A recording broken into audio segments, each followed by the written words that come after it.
Welcome, everybody, to Freelance Writing Direct. I'm your host, Estelle Erasmus, the author of Writing That Gets Noticed, Find Your Voice, Become a Better Storyteller, Get Published, which was named by Poets and Writers a best book for writers.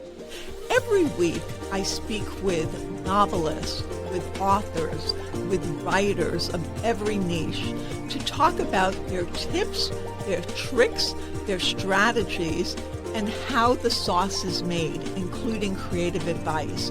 I'll talk about essays and articles and share my own experience from 3 decades of publishing.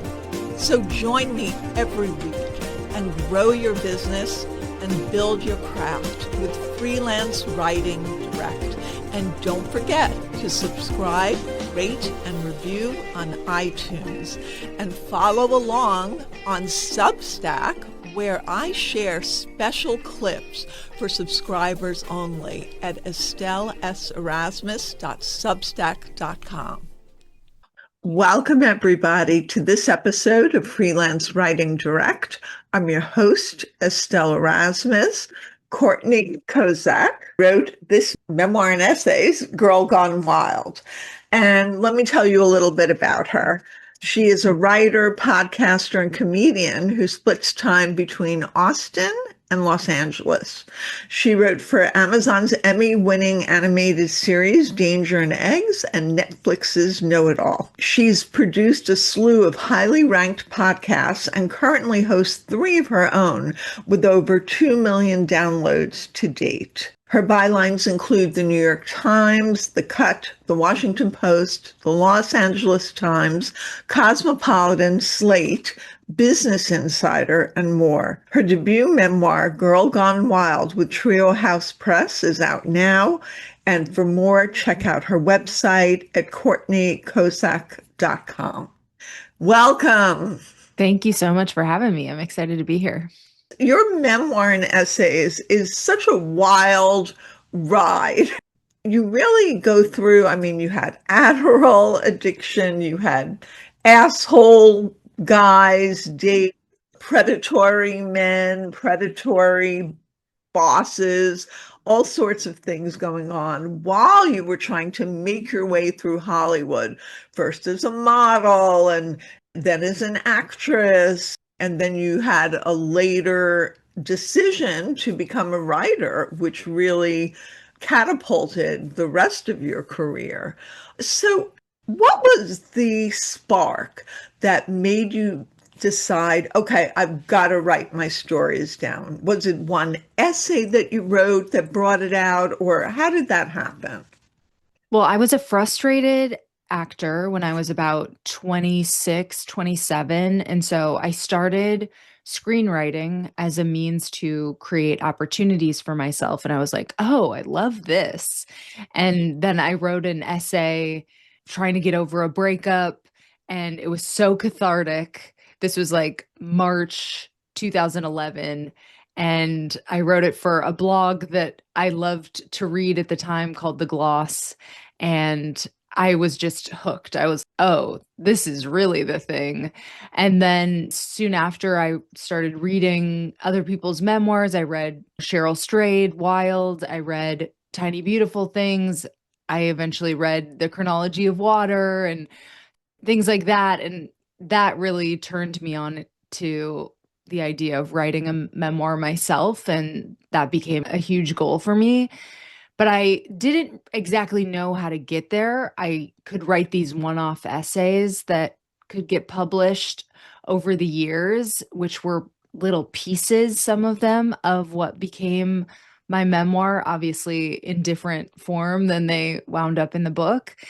But those little breadcrumbs really led me along on the memoir journey. And then in 2020, I really was like, okay, I'm going to do it for real now.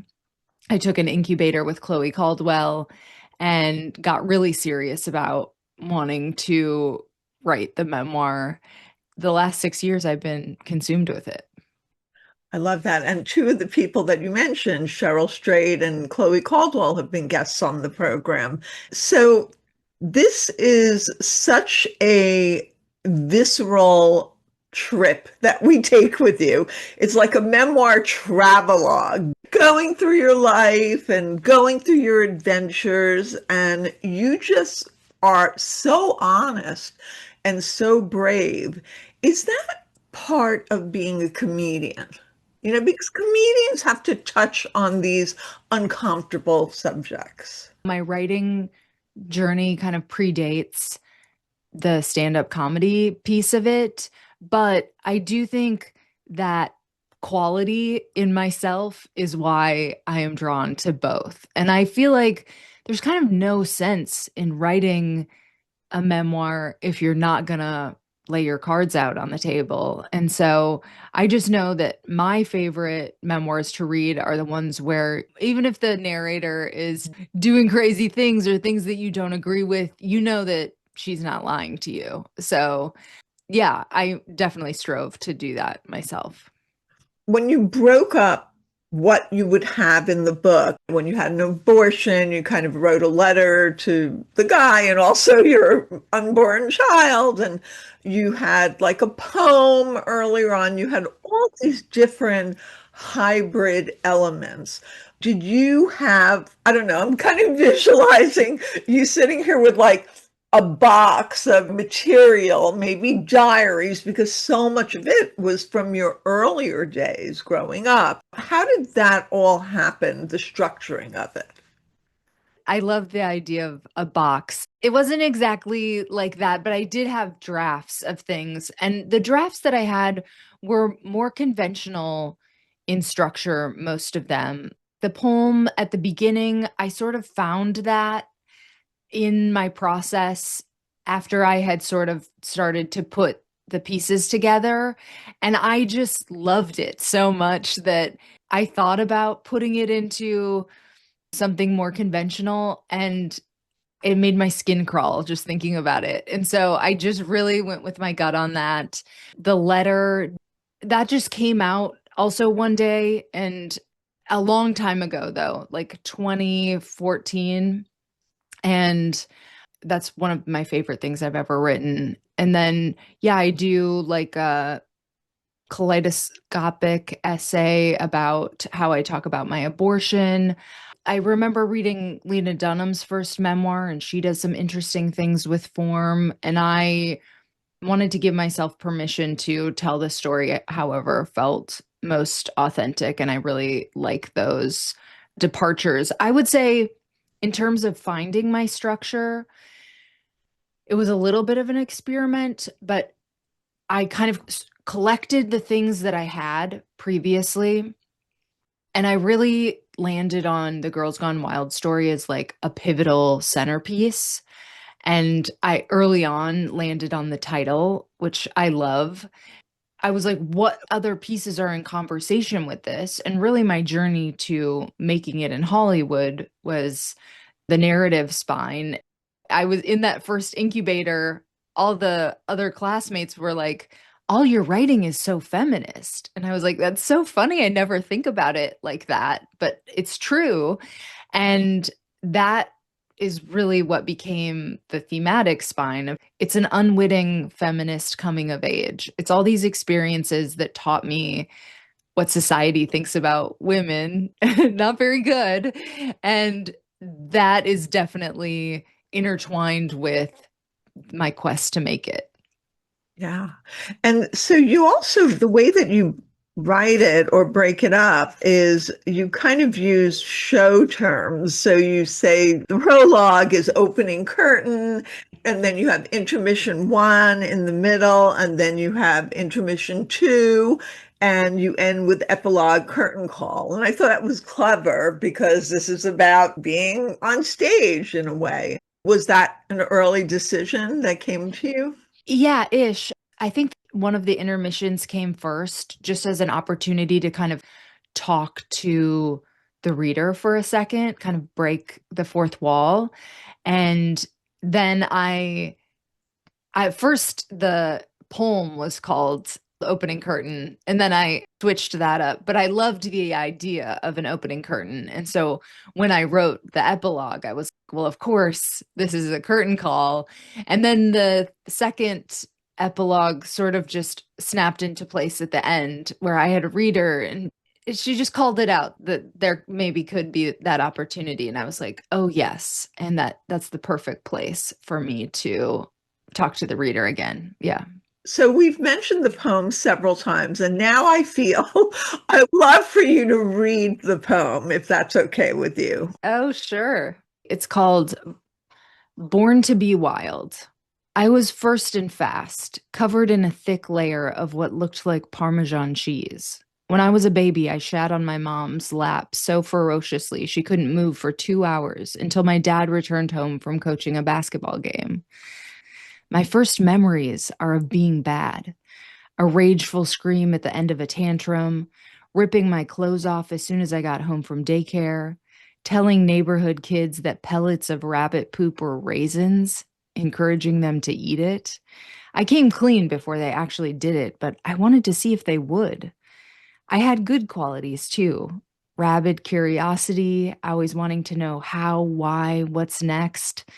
A playful eccentricity, dramatically sweeping my long bangs across one eye like a pirate, an actor on her tiny world of a stage.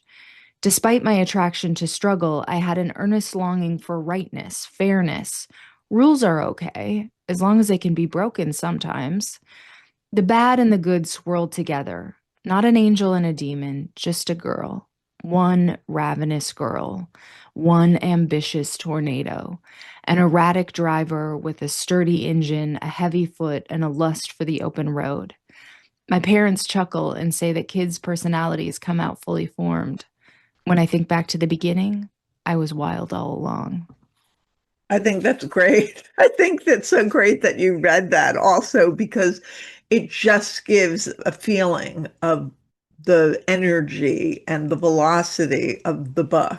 And I like it that you did it as just a separate chapter to its own. And so, how did things change from the beginning of writing this to the ending? Did the drafts or the meaning or the focus change for you? When I first started in 2020, I was just kind of throwing things in the pot to see if it worked. And there were definitely things that I wound up taking out. There was a hermit crab essay about a female friendship breakup, but like the female friendships in the book are the beautiful part. You know what I mean? And so it didn't make sense to include that. There were a bunch of essays about eating disorders, which is actually I ripped those out because it kind of felt like I was like waterboarding the story thematically. And so I ripped those out and I was like it could be its own book. And so that is part of what I'm working on for my second memoir. So I took most of that out. There's like a laxative prom incident that stayed, but just enough to give the hint of that body stuff. And then in a later draft, I had this essay called Me and Amy Pascal's Pubes that I love so much. It's about the Sony hack and it's about the shit that Amy Pascal got for like her pubic hair dye. And really, it's about getting older in the entertainment industry. A couple editors or, instructors and developmental editor and whatever commented, this is slightly different. I think it can work, but they just raised a little bit of a question. And so after a few of those questions raised, I was like, I love it, but I also think it's kind of a double beat with the OnlyFans essay. And so I just made sure to say in the OnlyFans essay some of the stuff that I wanted to express with that essay. So I pulled it out. And you were one of the early OnlyFans adopters. It sounds like. There were a lot of people doing it in 2020. So I was part of that wave. Yeah. Yeah, yeah. And it makes me think of the TV show Margot's Got Money Troubles. Yeah. That is so foremost now in the entertainment industry because it's on the TV show.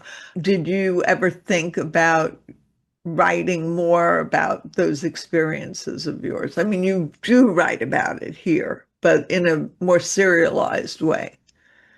I feel like I wrote the piece that kind of fits within the book for this. And I'm now thinking I have just watched Margot's Got Money Troubles, and I am thinking of writing a one-off adaptation of that OnlyFans essay with some of my newer thoughts on it. And so I'm sure I will do more writing on that. I don't know if I have a full book, but I am interested in a narrative nonfiction way, exploring more about Girls Gone Wild and the connection to some of these other things. So I'm sure it's going to get more pages from me.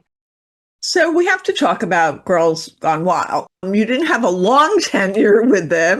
You saw all the abusive situations, but it was really a thing. It was a media moment. People weren't at that point questioning how women were being treated in the media or on television programs. It was just sort of like, oh, another great fun way.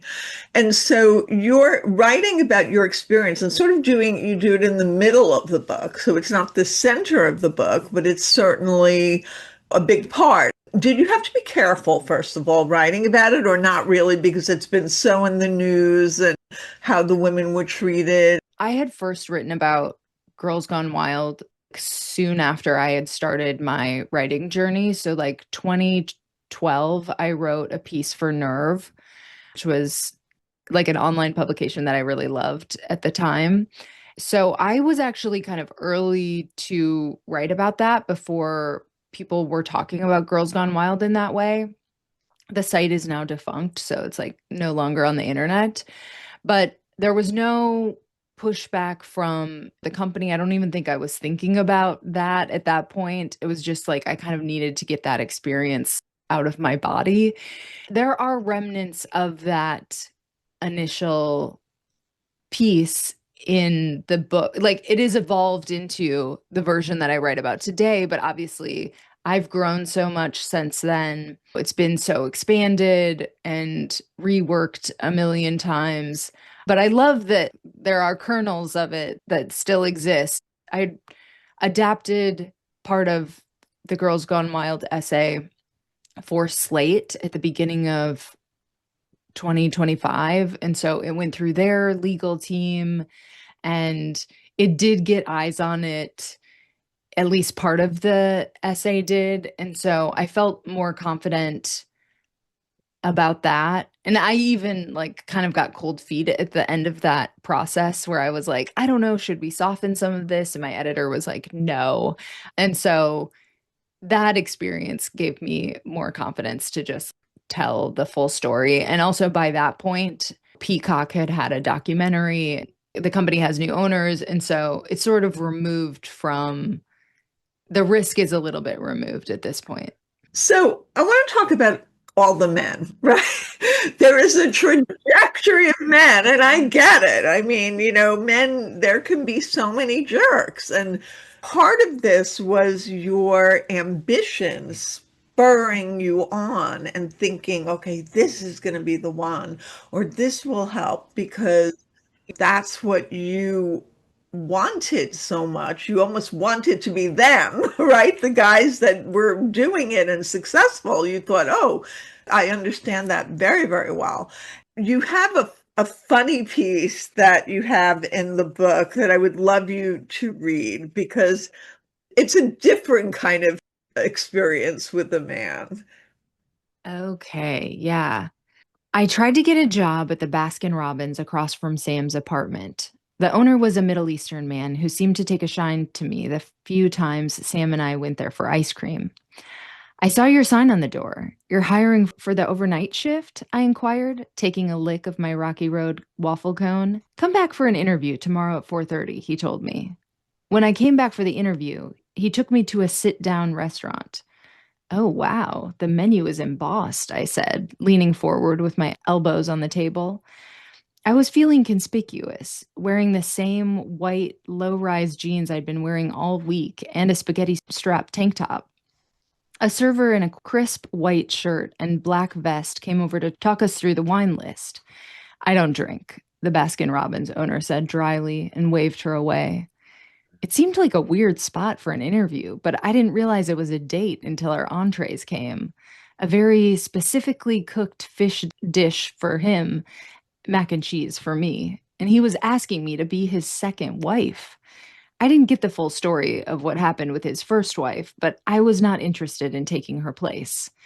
I have high expectations for a wife, he said. Probably not as much independence as you're used to, but you would never, ever have to worry about money. The thing is, I really like my freedom. Also, it feels a little premature to be talking marriage, I said, laughing lightly. What I really need right now is a job. I wouldn't want my wife to have a job like that, he said, grimacing. Yeah, but I would just be your best, most trustworthy, and reliable employee. I worked third shift at the Waffle House. I'm a pro, I said, opening my hands like Vanna White revealing a brand new bedroom set. I watch my employees on the security cameras. It's a tough job. Not right for you, he insisted. Okay, but I need money, my nights are free, and I'm a hard worker, I countered. He set down his knife and fork, perplexed. He'd already offered me a solution. I sighed and took a big, cheesy bite. He didn't move forward with my application. It's just so funny. I love the voice there. And throughout, you're kind of dealing with these men who have outsized expectations, whether it's a photo shoot. So I was a magazine editor in chief and I worked in magazines in the 90s and early aughts. I remember some of those practices and the models warning each other. And so you had those experiences and you tried to get the guy to see you as not a threat in each situation. And is that a way of protecting vulnerability? Is that just how you always learn to get along? That is such an interesting observation. I don't know if I have thought about it like that. I feel like I could be a little bit of a chameleon in those places. Like it's not code switching exactly, but something akin to kind of knowing the other person's intentions and trying to finesse myself to meet them while countering the parts of them that I didn't want to agree to. And so it was a negotiation, is really how I felt like a lot of those encounters were. And I was trying to get what I wanted, whether that was free headshots or have my first movie role or whatever it was. And without sacrificing too much of myself while still having them move forward. So yeah, it was like a little bit of a dance or a negotiation of how to make this happen because our intentions weren't always aligned. And also, it's part of your way of keeping the attention, right? Keeping the attention. You're not turning them off. You're not shutting them down. You're not blocking them. You're just kind of weaving, like you said, a chameleon. So I just thought that was really interesting because I noted it in several of the situations. That also is a survival tactic. It helps you survive in Hollywood, in the machine before Hollywood, and Girls Gone Wild tour, all that. By the time you got to your now husband, Wade, it sounds like that wasn't something you needed to do. You could just be who you were in every situation. Yeah, I think also it's a little bit of a product of like age and maturity too, right? It's also what the other people will tolerate. Like nobody wants a young woman to like throw her balls on the table and be like, this is what's going on. But the older that you get, you have more of that gravitas, or you're not willing to deal with like finessing everybody's feelings at all moments. And so I think I just kind of grew into that more. Like I've always been kind of commanding and I think in a good way, but I was able to claim that more as I grew older. And also, in terms of the actual romantic relationships, it's like I realized what I wanted and I was less willing to tolerate the dynamics that weren't working for me. So by the time I got to my now husband, I mean, it was just so easy and good that I just allowed myself to be in it. I don't want to create conflict. There's none there. And so we just work through the little things. And in 10 years, it's been a great relationship. So, what was your path to publication then? You're with Trio House. How did that all happen?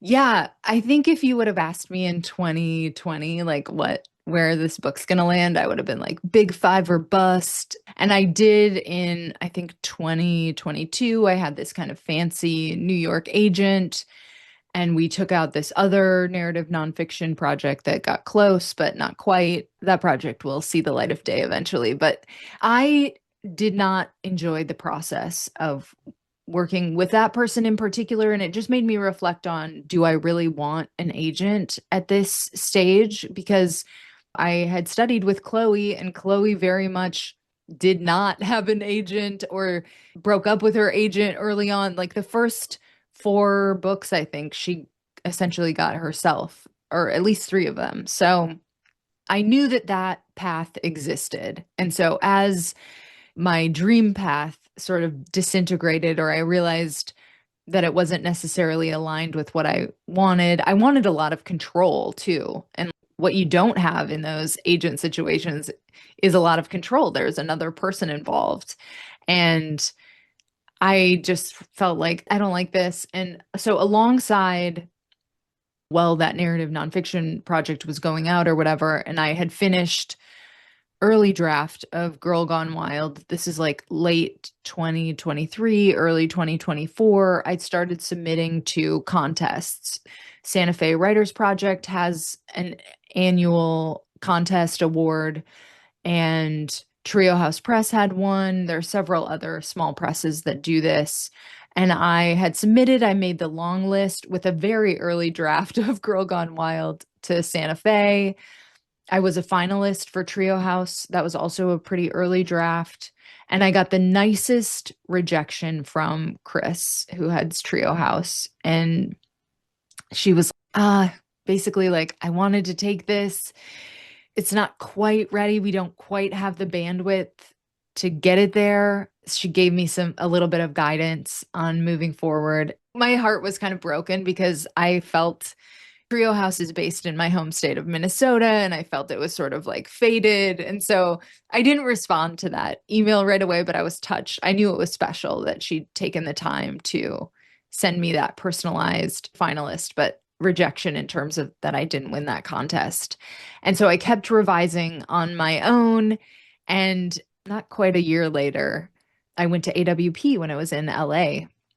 And I was kind of feeling down on that I hadn't found a home for my book yet. I was upset about it. And I still was like, I know Chris, Trio House is going to be there. Chris is probably going to be there. I want to say thank you in person. And so I went through all, and I also was taking pictures of other small presses, in the booksellers part of it too, because I was coming up with my plan of like how I'm going to pursue these small presses on my own now moving forward.